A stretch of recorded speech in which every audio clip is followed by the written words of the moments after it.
Hey ladies, a question that I have been getting asked is what shoes should I wear when I start rucking? And the answer is whatever feels best for your body type and what kind of surfaces you're on. Also, your fitness level, how much you've been walking, how much you've been lifting, all of these factors play into the type of shoe that you're gonna choose.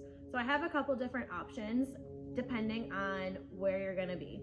So this style is a actual trail runner's sneaker with cleats on the bottom because you want to have as much grip as you possibly can when you are out on the trails. Now I don't run, I walk, but if you don't know the terrain, if it's really leafy, if it's wet, muddy, you're gonna want something with an extra grip so that you can be as stable as possible. The next option is different styles of sneakers. We have lots of animals here. So as you can see, this sneaker has a higher heel that's gonna give you more cushion. When your heel strikes the ground, you're gonna have padding. This is a barefoot shoe. This is the Vivo. And as you can see, it is significantly lower than a typical sneaker is going to have, but it's gonna be more anatomically beneficial for you in the long run to be without cushion. We wanna be as barefoot as possible, but if you've never worn a barefoot shoe, you need to take your time in exposing yourself to this 1 millimeter or more or less heel height, because it takes a while for our body to adapt. If you've always lived in really cushy shoes, you want to make sure that you only wear a barefoot shoe for 10 to 20 minutes a day and you work your way up to it. If you are having foot cramps, foot pain, plantar fasciitis up the bottom of your foot in your arch heel, Achilles, there are definitely stretches, rolling, and massage and strengthening that you can do to help your feet to be stronger. I think that's a huge problem in our country, is that as we just think that as we get older, we need thicker and thicker soled shoes, but it's not true. Our feet are what give us the proprioception, the mind-body connection to what is going on the ground, so we can help stabilize and balance.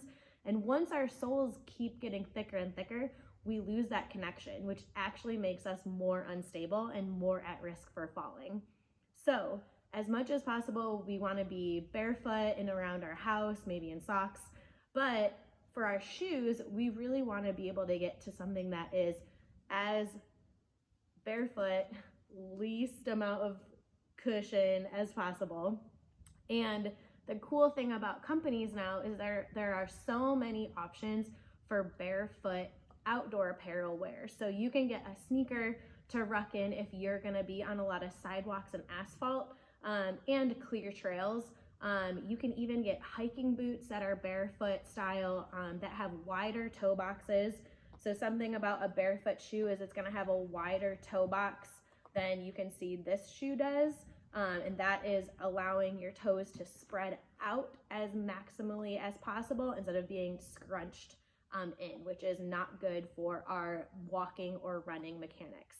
So having a wider toe box, even if you don't have wide feet, it's always better to get something that is a wider style shoe as well. So when you're looking at either shoes or hiking boots or something with cleats or more grip, you always want to make sure that you can find something with a wider toe box. It's as minimal as it can be. Also looking at, is it made by a sustainable company? Do they have green practices? Is it recycled material? Because I say this a lot, where you spend your money is your vote for things that you want to see more of. So if you want more companies doing right by the planet and their employees, not just answering to their board members or their investors, then search around for a company that is a good representation of your values and what you want to see more of in terms of good company practices. So to end, I will say what I said in the beginning. You're going to choose a shoe based on your body and where you're at fitness wise. And if you need to start off with a more cushioned shoe, go for it. There's nothing wrong with getting something that's going to support you in the beginning, because that's what your body needs right now. And you're going to put miles on it. You're going to put miles on your body. You need that support because everything's going to go through some wear and tear, but you will get stronger as you keep moving your body.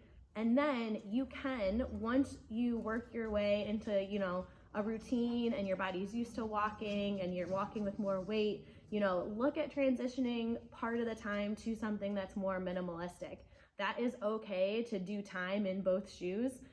You do not have to just do one or the other, like a lot of people say, because, you know, if you have bad knees or a bad ankle from when you were a kid or something, do a more cushioned shoe, because I would rather you be successful in your mileage and your weight and your training than you be suffering and in pain and making an injury or an issue worse in the long run. That is no good.